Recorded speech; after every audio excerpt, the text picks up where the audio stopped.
Stanley and Blanche relationship in A Streetcar Named Desire by Tennessee Williams. A Streetcar Named Desire by Tennessee Williams is a classic of American theater. Thomas P. Adler said that it was the finest play ever written for the American stage. Exactly this play determined the author's themes, thoughts, and ideals. According to Harold Clurman, it is the only play that describes the personality, society and depicts realistically the reality of that time. The setting of the play took place in contemporary times. It is a story of a decline of a Southern lady, Blanche Dubois. In this play, Williams discloses a wide range of themes. Among them are the themes of domestic violence, relationships of men and women, the fantasy and its confrontation with reality. One of the most important themes of the play turns around the relationships of the main characters, Blanche Dubois and Stanley Kowalski. These are two characters that are put in opposition. The climax of their opposition is the Stanley's rape of Blanche. On one hand, this episode depicts a cruel attitude and immoral behavior. Stanley is wrong, and Blanche is right, the moralists agree. On the other hand, Blanche's rape was inevitable. And through the characterization of Blanche and Stanley's relationship, I will argue that Blanche was raped. Blanche Dubois comes to New Orleans to her sister Stella, married to rude and down-to-earth man Stanley Kowalski. Blanche and Stanley did not like each other from the very first second they met each other. Blanche saw Stanley beat his wife and behaved as an animal. The primary example of physical abuse against Stella occurs in Scene 3, when drunk and angry, Stanley first tosses the radio out the window and then charges after his pregnant wife and strikes her. Stanley is showed as a brutish person without moral qualities. However, Blanche is also not an angel. Her previous life is not perfect, and all the manners and tenderness is just a mask to hide her dark past and alcoholism. The only person who suspects her and wants to show her real face to everybody, and yet it seems natural to read A Streetcar Named Desire as an allegorical journey toward Blanche's apocalyptic destruction at the hands of her executioner, Stanley. As it has already been mentioned, these two characters are put in opposition, however we cannot say that this is an opposition of good and evil. Thus, Blanche appears as a young, beautiful, and unhappy woman who survived the suicide of her husband and wants to start all over again. For the first time, we see her elegant and tender. The first impression is absolutely positive. She is so light and smart, she knows French and music. However, we do not know much about her past, and it is also suspiciously. We guess that she lies, and Stanley helps us understand it. The author is sympathetic to his heroine.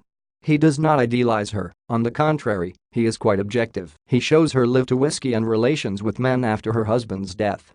Blanche, who has never spoken an honest word in her life, is allowed, indeed encouraged, to present her life to the audience as a vocational decision.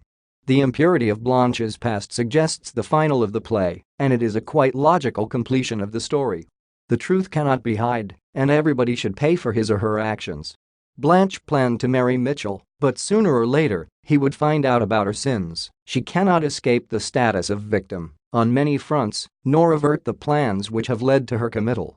She could not expect other attitude to herself, especially in that social layer with its principles and relations between men and women. Thus, the character of Blanche can be interpreted as positive and negative at the same time. On the one hand, she has been enshrined as a hallowed representative of the Old South, a secular saint. On the other, negatively, she has been branded a nymphomaniac, a liar, an infectious source of destructive feminine desire. With this image of a liar and nymphomaniac Stanley fought. Stanley appears as a person with animal nature. He drinks beer all the time, copulates, plays games, smashes light bulbs, paws through Blanche's wardrobe, throws plates on the floor, even commits rape. Stanley is a representative of a dark reality. He embodies the prototypical batterer. According to Susan Copprance, he has all signs of such person. He is hypermasculine, believes in male superiority, and has dual personality. Those traits make him hate Blanche. First of all, he hates her aristocratic past, and he is outraged by her attempts to fool him, showing that she is better than he and his friends. This is contradictory to his image of a woman. It makes him look for dark spots in her past, and he finds them. Stanley does everything to ruin life of this woman. It seems to be cruel and basely. However, he is the only person who supported the truth and justice and reality. Stanley is a dark version of the salesman selling the idealistic Blanche a harsh reality on the specious grounds that it is somehow good for her and willing to use force, if necessary, to make the sale.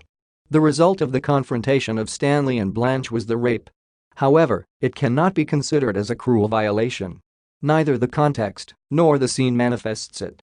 In her article, Anna Fletch says she is the erring woman who gets what she asks for. Her realistic antecedents are clear.